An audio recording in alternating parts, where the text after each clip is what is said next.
All from paulnijar.com. I just wanted to intro my blog, but before that, of course, I got to intro my book, Everything I Thought I Was and What I Came to Be. It's a self-help spirituality book to help you get through the different emotional struggles that we all go through different intensities of our lives. So this book helps you map out the journey itself so you can find the lessons that are seated deep within each struggle that you go through. Check it out. It's on my author website, authorpaulnijar.com, hardcover or e-copy. It's on there. If you want e-copy, you can check it out on my personal website, paulnijar.com. My last name is Nijar. So my blog is about New Year's. You know, like right now, everyone's asking me, you know, Paul, how are you spending your New Year's? Like, what are your New Year's plans? And I was like, well, I don't really have New Year's plans because everything I seek to change in my life, I do, you know, throughout the year anyway. So if I want to have a more healthy, fit lifestyle, then, you know, I'm already doing that. I don't wait till January 1st to get it going. A lot of people will reserve all their ambitions for change for January 1st, and you see these people at the gym for the first 2 weeks of January, you know, like they're like, hurrah, they want to get like their fitness together, and they're thinking that they're going to do it through the whole year. But what happens is they're there for just 2 weeks because life gets back in the way. You know, they get other priorities, and you know, they fall off the wagon. Another thing that a lot of people strive for is, you know, maybe change of diet. You know, maybe they want to add more salads, more vegetables to their meal plans. But once again, as life takes over, they find that, well, it's kind of too hard when, you know, only one person in the house is having boiled chicken as opposed to frying it or, you know, baking it. So the convenience is kind of lost, and people just kind of, you know, fall off the wagon on that as also.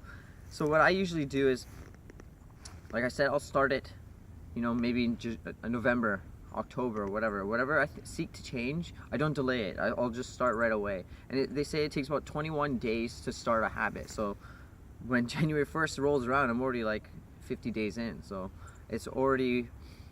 I'm already well adapted to the changes I seek.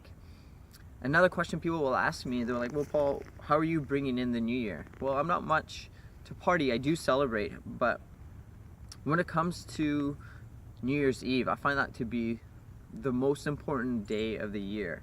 Why? Because I reflect on everything that I've achieved in the previous year in a well manner. Like, I'll think, wow, I did great, and I'll really praise myself for everything that I've implemented, everything that I've achieved, and everything I've become, all the tools that I've made for myself. And I'm ending the year on a high note with that mentality. But looking ahead, everything I seek to become and implement, what I'll do is I'll do a thing I call a peep show. So what I'm doing, I'm offering myself a glimpse into everything that I desire. So I will meditate. I'll wake up early, and I want to have a life where I can wake up early, like 4 in the morning every single day, and just have my day to myself, you know, do things at my own pace. So I'll start early, you know, on New Year's, rather than being hungover or still out partying. I'm waking up at 4 in the morning, and I can start my meditation. Then I'll start my writing, you know, then I might read a little. Instead of writing just a blog, maybe I'm adding a new chapter to my new book. And I want to exercise, so I'll throw an exercise in there. So if I'm looking into doing something more creative, I'll make some jewelry, I'll make some bracelets or some malas, and you know, I'll just spend time. If I want to see myself doing something, I'll fit it in that day, and it's just a glimpse, a peep show. So it's not like I'm spending the entire day doing it. I'm just offering myself, you know, like I'll just do a little bit, and then as the year progresses, I see myself doing more and more. So like, for example, if I want to be a dancer, I'll just dance around, you know, like just play around, put some music on, and have fun. But then when it comes to actually, you know, my full training, then I'll just do it throughout the year, you know, go enroll in some classes and spend time doing that. So New Year's Eve is more of a kickstart for me already. Rather than the January 1st, I'm already planting the seed of what I seek to become and what I seek to change in my life. So yeah, that's just my blog. Check out the full blog on my personal website, paulnijar.com, and don't forget to check out my book. See ya.